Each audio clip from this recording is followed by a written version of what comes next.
je to boží. Dětku, hrozně to smrdí. Kdo tady prdí? Říkám, že prdí, ale že v chodbě je dým.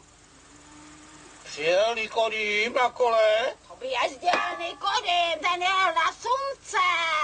Jo, vyšlo slunce.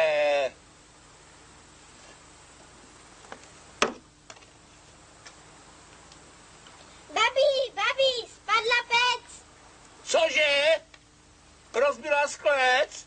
A co Čitina? Žádná mikina.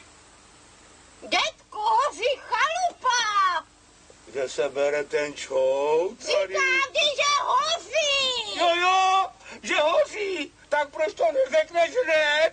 Tak udržujte oheň a já jdu pro hasiče. Ježiši malá, to je strašný. Když se dívám na sebe, tak se musím pochválit. Nevypadám, já věru zle, zkrátka chlapec, jak má být. Před naší, za naší, cesta má, ať nepráší, hej!